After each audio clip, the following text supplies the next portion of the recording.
আসসালামু আলাইকুম, স্বাগত আরটিভির জেলা সংবাদে। শুনছিলেন শিরোনাম, পুরো সংবাদ জুড়ে আপনাদের সঙ্গে আছি আমি হাবিবা আফরোজ। জানাবো বিস্তারিত সংবাদ। চাঁদপুরের ফরিদগঞ্জে তেলের লরির সঙ্গে সিএনজির মুখোমুখি সংঘর্ষে ৩ জন নিহত হয়েছেন। সকালে ফরিদগঞ্জ রায়পুর সড়কের সরকারি হাসপাতালের সামনে এই দুর্ঘটনা ঘটে। নিহতরা হলেন চালক জাহাঙ্গীর, যাত্রী রুমা বেগম ও মামুন। পুলিশ জানায় ঘটনার পর থেকে তেলের লরির চালক পলাতক রয়েছেন। পুলিশি হেফাজতে রয়েছে সিএনজি ও তেলের লরিটি। এদিকে চুয়াডাঙ্গার আলমডাঙ্গায় একটি মোটরসাইকেল নিয়ন্ত্রণ হারিয়ে গাছের সঙ্গে ধাক্কা লাগায় চালক ইব্রাহিম হোসেন নিহত হয়েছেন। আহত হয়েছেন আরোহী নাজমুল হোসেন। সকালে উপজেলার বধুখালী মাঠের সড়কে এই দুর্ঘটনা ঘটে।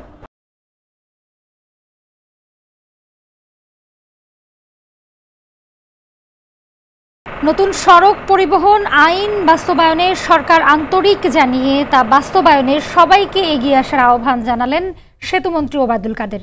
তবে আইন প্রণয়নে অ্যাকশন প্ল্যান নেওয়া হলেও তা বাস্তবায়নে নজরদারির অভাবকে দায়ী করলেন নিরাপদ সড়ক চাই আন্দোলনের কর্ণধার ইলিয়াস কাঞ্চন।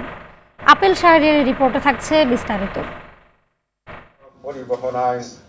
সামাজিক সংগঠন নিরাপদ সড়ক চাই আন্দোলনের প্রতিষ্ঠা বার্ষিকীতে গোলটেবিল বৈঠক আয়োজন করে বেসরকারি টেলিভিশন চ্যানেল আরটিভি। জাতীয় প্রেস ক্লাবে আয়োজিত অনুষ্ঠান সঞ্চালনা করেন আরটিভির প্রধান নির্বাহী কর্মকর্তা সৈয়দ আশিক রহমান। তিনি বলেন, সংশ্লিষ্টদের উদাসীনতার কারণে শৃঙ্খলা ফিরছে না সড়কে। প্রতিদিনই দেশের কোথাও না কোথাও সড়ক দুর্ঘটনা ঘটছে, মানুষ মারা যাচ্ছে, রাষ্ট্রীয় অর্থ নষ্ট হচ্ছে।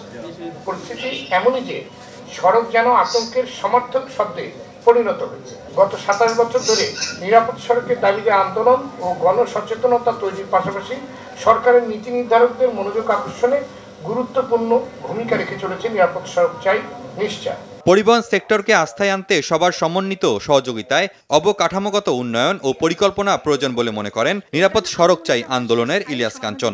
2021-2024 পর্যন্ত কর্মপরিকল্পনা নির্ধারণ করতে যাচ্ছে সরকার। এটা আসার কথা, কিন্তু আমাদের কথা হচ্ছে অ্যাকশন প্ল্যান যতই নেওয়া হোক না কেন হচ্ছে সেটা বাস্তবায়নের ক্ষেত্রে যথাযথ মনিটরিং এর অভাব রয়েছে। গোলটেবিল বৈঠকে ওয়েবে যুক্ত হওয়া আলোচকরাও সড়ক ব্যবস্থাপনা নিয়ে মতামত তুলে ধরেন। আমরা এই নিরাপদ সড়ক চাইয়ের যে কর্মসূচি তার সাথে সবসময় আমরা ছিলাম। আমরা চাই না কোনো পরিবার থেকে একটি প্রাণ ঝরে যাক। আমি অনুরোধ করব যারা যারা বাসের মালিক যারা আছেন এবং তাদের সাথে জড়িত যারা আছেন সবাই কিন্তু বোধগম্য হতে হবে যে আমাদের এই বাসের দ্বারা যেন একটি প্রাণঘাতের জন্য না হয়। এ সময় সড়ক ও সেতুমন্ত্রী বলেন, সরকার নতুন সড়ক আইন বাস্তবায়নে কাজ করছে। সচেতনতার বিষয় আছে নিরাপদ সড়ক আন্দোলনের। আপনারা এই বিষয়টা, এই অ্যাওয়ারনেস ক্যাম্পেইনটা এটাকে আরো জোরদার করতে পারেন। আপনাদের জনবল খুব বেশি নয়, তারপরও আপনাদের চেষ্টার কোনো ঘাটতি নেই, আন্তরিকতার কোনো ঘাটতি নেই। ইলিয়াস কাঞ্চন সাহেব যথেষ্ট চেষ্টা করে যাচ্ছেন। অব্যবস্থাপনা দূর করে দুর্ঘটনা রোধে দ্রুত নিরাপদ সড়ক বাস্তবায়নের আশা জানান আলোচকরা। আপেল শাহরিয়ার, আরটিভি, ঢাকা। রংপুরের প্রথম শ্রেণীর স্কুল ছাত্রীকে ধর্ষণের পর হত্যার দায়ে এক যুবকের ফাঁসির আদেশ দিয়েছেন আদালত। এছাড়াও অভিযোগ প্রমাণিত না হওয়ায় এক নারীকে খালাস দেওয়া হয়েছে। দুপুরে রংপুরের নারী ও শিশু নির্যাতন দমন ট্রাইব্যুনাল ৩-এর বিচারক মোস্তফা পাভেল রায়হান এ রায় দেন। এ সময় আসামিরা আদালতে উপস্থিত ছিলেন। 2016 সালের 14 জুন পীরগঞ্জ উপজেলার রামনাথপুর গ্রামের দিনমজুর শাহজাহান আলীর শিশু কন্যাকে যৌন নির্যাতনের পর শ্বাসরোধ করে হত্যা করে প্রতিবেশী রিয়াদ। আদালতের এই রায়ে সন্তোষ প্রকাশ করেছে শিশুটির পরিবার। উত্তরাঞ্চল সহ সারা দেশে শীতের তীব্রতা বেড়েছে। উত্তরের জেলা পঞ্চগড়ে গত 2 সপ্তাহ ধরে দেশের সর্বনিম্ন তাপমাত্রা বিরাজ করছে। ভোর 6টায় সর্বনিম্ন তাপমাত্রা রেকর্ড করা হয়েছে 12.3 ডিগ্রি সেলসিয়াস। তেঁতুলিয়া আবহাওয়া অফিসের ভারপ্রাপ্ত কর্মকর্তা রাসেল শাহ তাপমাত্রা আরও কমতে পারে বলেও জানায়। ঘন কুয়াশা ও ঠান্ডা বাতাসে ভোগান্তি বেড়েছে খেটে খাওয়া মানুষের। চুয়াডাঙ্গায় কমতে শুরু করেছে তাপমাত্রা। এতে হাসপাতালে বাড়ছে ঠান্ডাজনিত রোগী আক্রান্তের সংখ্যা। টাঙ্গাইলের চরাঞ্চলে শীতজনিত সর্দি কাশি জ্বর সহ নানা রোগে আক্রান্ত হচ্ছেন মানুষ। করোনা ভাইরাসের দ্বিতীয় ঢেউ মোকাবেলায় দেশের বিভিন্ন জায়গায় নো মাস্ক নো সার্ভিস সহ নানা উদ্যোগ নেওয়া হয়েছে। বরিশালে মাস্ক ব্যবহার না করায় ৩৪ পথচারী ও ৬ প্রতিষ্ঠানকে মোট ১৯,২০০ টাকা জরিমানা করেছেন ভ্রাম্যমাণ আদালত। টাঙ্গাইলের ভুয়াপুরে অভিযান চালিয়ে ভ্রাম্যমাণ আদালত এ সময় মাস্কবিহীন রাস্তায় বের হওয়া এবং অযথা ঘুরে বেড়ানোর কারণে ২২ জনকে ২,৭৫০ টাকা জরিমানা করা হয়। ভোলায় জেলা শহর লঞ্চঘাট খেয়াঘাট ফেরিঘাট সহ বিভিন্ন জায়গায় মাস্ক ব্যবহার না করায় ১৫ জনকে ১৫,০০০ টাকা জরিমানা করেছেন নির্বাহী ম্যাজিস্ট্রেট। এছাড়া নরসিংদী পাবনা পিরোজপুর সহ দেশের বিভিন্ন জায়গায় স্থানীয় জেলা প্রশাসনের উদ্যোগে নিয়মিত অভিযান পরিচালনা করছেন ভ্রাম্যমাণ আদালত।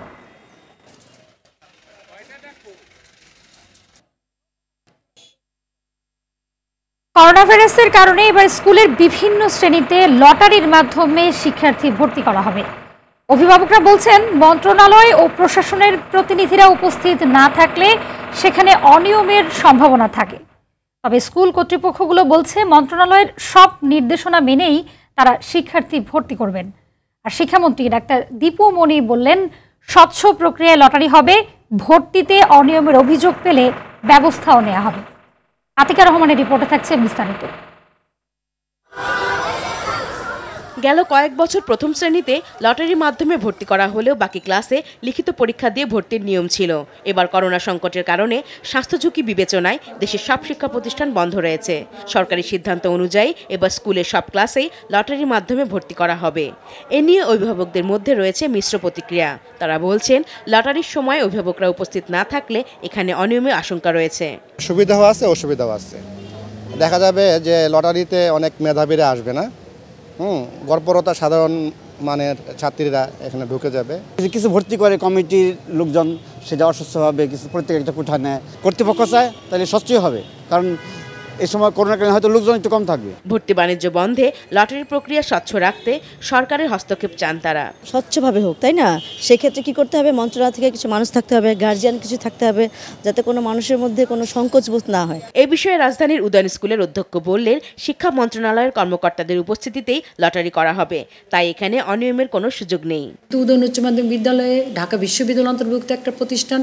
আমরা চিন্তা করেছি আমাদের সভাপতি মহোদয় থাকবেন, অর্থাৎ মাননীয় ভিসি থাকবেন, আমাদের গভর্নিং বডির মেম্বার ইউজিসির সচিব ফেরদৌজ্জামান, উনিও আমাদের গভর্নিং বডিতে আছে, এবং আমরা সবার উপস্থিতিতে আমরা আমাদের লটারি এর আগেও করতাম, এখনও আমরা ওনাদের উপস্থিতিতে করব, কিন্তু শিক্ষা মন্ত্রণালয়ের নির্দেশনা মেনে আমরা এই বিষয়টা করব। শিক্ষামন্ত্রী জানালেন স্বাস্থ্য ঝুঁকি এড়াতেই লটারি পদ্ধতিতে ভর্তি করা হচ্ছে, অনিয়ম ঠেকাতে কঠোর ব্যবস্থা নেওয়া হবে বলেও জানান তিনি। এবারের ভর্তি পরীক্ষা যেটি লটারির মাধ্যমে হবে ভর্তি, সেটিও পূর্ণ স্বচ্ছতার মাধ্যমে আমরা করতে পারবো ইনশাআল্লাহ। কোথাও কোথাও ব্যবস্থা নিতে পারি না, কারণ হয়তো যথাযথ প্রমাণ অনেক সময় পাই না, কারণ অভিভাবকেরা তাদের শিক্ষার্থী তাদের সন্তানদের ব্যাপারে এই স্কুলের ব্যাপারে অভিযোগ করার ক্ষেত্রে অনেক সময়ই তারা করতে আগ্রহী হন না।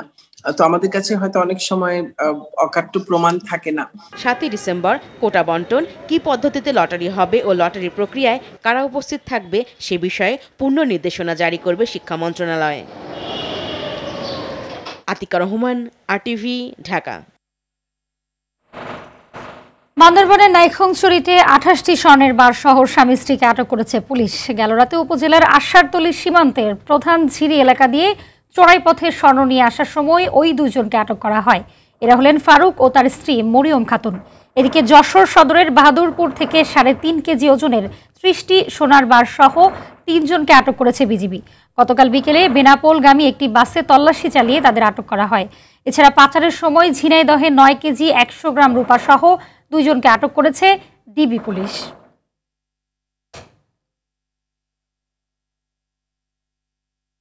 চট্টগ্রাম মহানগর পুলিশের মাদকাসক্ত সদস্যদের চিহ্নিত করতে নিয়মিত ডোপ টেস্ট করা হচ্ছে।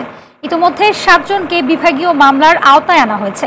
তারা আইন অনুযায়ী শাস্তি পাবে বলেও জানিয়েছেন চট্টগ্রাম মহানগর পুলিশ কমিশনার সালেহ মোহাম্মদ তানভীর। সকালে নিজ কার্যালয়ের সামনে পুলিশ পেট্রোল কার কার্যক্রমের উদ্বোধন শেষে এসব কথা বলেন তিনি।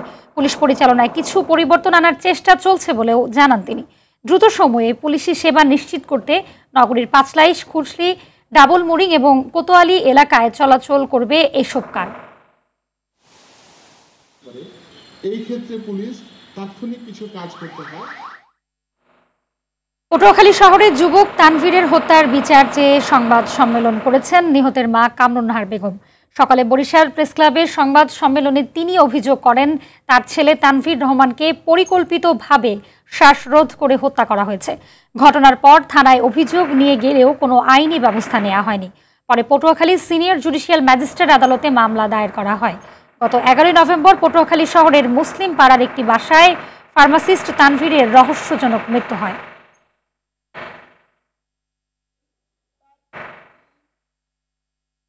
নানা কর্মসূচিতে বিভিন্ন জেলায় পালিত হচ্ছে বিশ্ব এইডস দিবস। কুমিল্লায় সিভিল সার্জন কার্যালয়ে আলোচনা সভা করা হয়েছে। আলোচনা সভা অনুষ্ঠিত হয়েছে পটুয়াখালীতেও। পরে স্বাস্থ্য বিধি মেনে র্যালি বের করা হয়। এতে প্রশাসন সহ সামাজিক সংগঠনের প্রতিনিধিরা উপস্থিত ছিলেন। র্যালি ও আলোচনার সভার মধ্যে দিয়ে নওগাঁয় দিবসটি পালিত হচ্ছে। সকালে সিভিল সার্জন অফিস থেকে র্যালি বের হয়ে একই স্থানে আলোচনা সভা অনুষ্ঠিত হয়। দিনাজপুরের হিলিতে র্যালি শেষে আলোচনা সভায় এইডসের ভয়াবহতা তুলে ধরে তা প্রতিরোধে সবাইকে সচেতন হওয়ার আহ্বান জানান বক্তারা।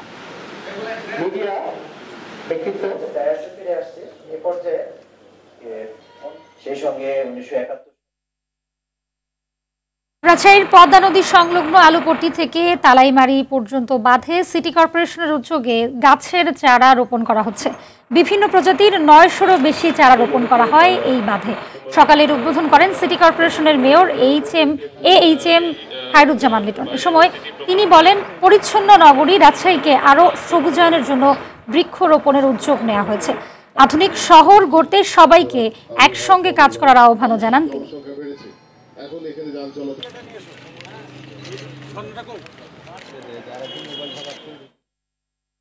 8 বছর ধরে শিকলবন্দি শরীয়তপুরের নড়িয়ার ডিঙ্গামানি গ্রামের রীতা আক্তারের পাশে দাঁড়ালো কিশোরীদের অগ্রযাত্রা নিয়ে কাজ করা সংগঠন সর্বজয়া কিশোরী। 2012 সালে এসএসসি পরীক্ষার প্রস্তুতি নেওয়ার সময় জ্বরে আক্রান্ত হয়ে মানসিক ভারসাম্য হারায় রীতা। এরপর থেকে তাকে শেকল দিয়ে বেঁধে রাখা হয়। শরীয়তপুর প্রতিনিধি মোহাম্মদ ইব্রাহিম হোসেনের তথ্যচিত্রে বিস্তারিত জানাচ্ছেন দীপ্ত চন্দ্রপাল। রীতা আক্তার, বয়স 25। তার এখন বিশ্ববিদ্যালয়ে পড়ার কথা থাকলেও প্রায় 10 বছর ধরে শিকলবন্দি তার স্বপ্ন। চিকিৎসার অভাবে বাড়ির পাশের বাগানে খোলা মাচায় গাছের সঙ্গে তালাবদ্ধ অবস্থায় দিন কাটে তার। অর্থের অভাবে প্রয়োজনীয় চিকিৎসা করাতে না পারায় অসহায় বাবার আকুতি এখন সরকার সহ মানবিক সংগঠনের কাছে। জ্বরে আইছে, ওই জ্বরে তো জানি কেমন জানি মাথার ভিতরে গেছে।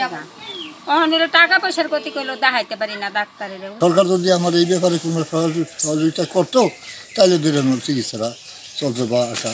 রীতার স্বাভাবিক জীবন ফিরিয়ে দিতে মানবিক আবেদন জানিয়েছেন স্থানীয় জনপ্রতিনিধিরাও। মাননীয় প্রধানমন্ত্রীর কাছে আকুল আবেদন করি, যদি এই মেয়েটির চিকিৎসার দায়ভার সে নিত তাহলে সে মনে হয় আবার স্বাভাবিকভাবে আমাদের মতো সুস্থ জীবনে ফিরে আসত। রীতার চিকিৎসা ও পরিবারকে আর্থিক সহায়তায় পাশে থাকার আশ্বাস দিয়েছেন কিশোরীর অগ্রযাত্রায় কাজ করা সংগঠন সর্বজয়া কিশোরীর পরিচালক। ভাতা কাট করে দেওয়ার কথাও জানিয়েছে স্থানীয় প্রশাসন। যখন সমস্যাটা শুরু হয়েছিল বা দেখা দিয়েছিল সে সময় যদি তার উপযুক্ত চিকিৎসা দেওয়া যেত কিংবা পরিচর্যা করা যেত, রীতা কিন্তু এতটা খারাপ পরিস্থিতিতে চলে আসতো না বা রীতার অবস্থা এতটা খারাপ হতো না। আমরা রীতাকে সুচিকিৎসা দেব, পাশাপাশি রীতার ভবিষ্যৎ একটি নিরাপদ জীবন যাতে নিশ্চিত করা যায় সে বিষয়ে ব্যবস্থা নিব। মানসিক প্রতিবন্ধী হিসেবে প্রতিবন্ধী ভাতা পাওয়ার জন্য যা যা ব্যবস্থা করা লাগে সেটি আমাদের সরকারের পক্ষ থেকে করা হবে। তবে মেধাবী শিক্ষার্থী রীতার শিক্ষা জীবন এখনো ফুরিয়ে যায়নি। সবার সহযোগিতা পেলে হয়তো ফিরে পাবে স্বাভাবিক জীবন, এমনটাই প্রত্যাশা পরিবারের সদস্যদের।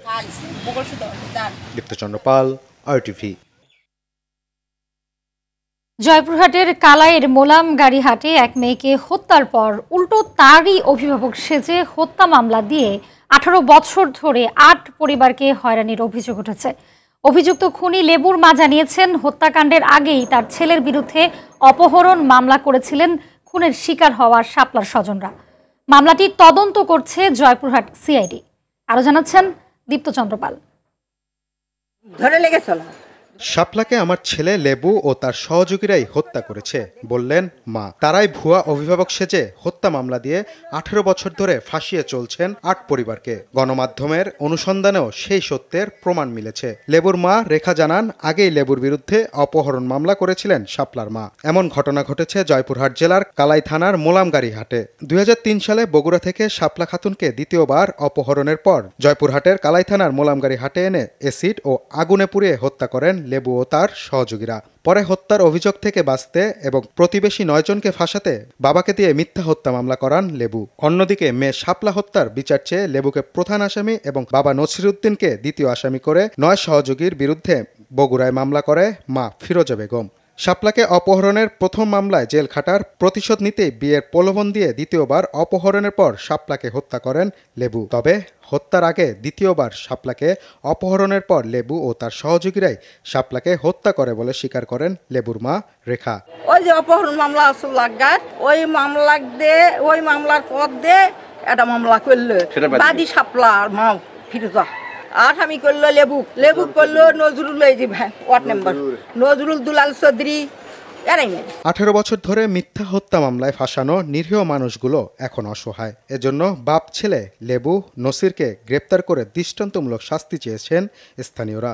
এই মামলাটা নিয়ে অনেক দিন থেকে তারা বিভিন্ন এই 7-8টা পরিবার বিভিন্ন ভোগান্তির মধ্যে পড়ে গেছে। জয়পুরহাট জেলার কালাই থানার স্থানীয় 2 নম্বর জিন্দাপুর ইউনিয়ন পরিষদের চেয়ারম্যান জিয়াউর রহমান জানান, নসিরউদ্দিনের মামলায় নিরীহ লোকদের ফাঁসাতেই আসামি করা হয়েছে। শাপলাকে এসিড নিক্ষেপ করে হত্যা করা হয়। এই মামলাতে কিছু নিরীহ লোককে জড়িত করা হয়েছে, যাদের বিরুদ্ধে কখনো কোনো প্রকার অভিযোগ নেই, কোনো মামলার সঙ্গে তারা জড়িত নয়। জয়পুরহাট সিআইডির সঠিক তদন্তের মাধ্যমে শাপলা হত্যাকারীর বাপ ছেলে লেবু ও নসিরউদ্দিন সহ দায়ীরা গ্রেপ্তার হবেন এবং হত্যা মামলায় নিরীহ মানুষদের ফাঁসানোর জন্য তারা দৃষ্টান্তমূলক শাস্তি পাবে সেই দাবি জানান স্থানীয়রা। দীপ্তচন্দ্র পাল, RTV, ঢাকা। দর্শক, করোনা ভাইরাস নিয়ে আতঙ্কিত হবেন না, সতর্ক হন, নিজে পরিচ্ছন্ন থাকুন, অন্যকে সচেতন করুন। এই সংকট মুহূর্তে প্রয়োজনীয় সব তথ্য নিয়ে আপনাদের পাশে আছে RTV। জেলা সংবাদ এ পর্যন্তই। RTVর সবশেষ সংবাদ জানতে যে কোনো মোবাইল ফোন থেকে 2414 নম্বরে ডায়াল করুন। আর মোবাইল ফোনের সংবাদ দেখতে অ্যাপ স্টোর, গুগল প্লে বা উইন্ডোজ স্টোর থেকে ডাউনলোড করুন RTV অ্যাপস। এছাড়া তাৎক্ষণিক ও বিনোদন সংবাদ জানতে বিশ্বের যে কোনো প্রান্ত থেকে ভিজিট করুন rtvonline.com, facebook.com/rtvonline ও youtube.com/rtvdigitals। আর এখন থেকে RTVর সব বিনোদনমূলক অনুষ্ঠান দেখতে পাবেন RTV প্লাসে। ধন্যবাদ সবাইকে।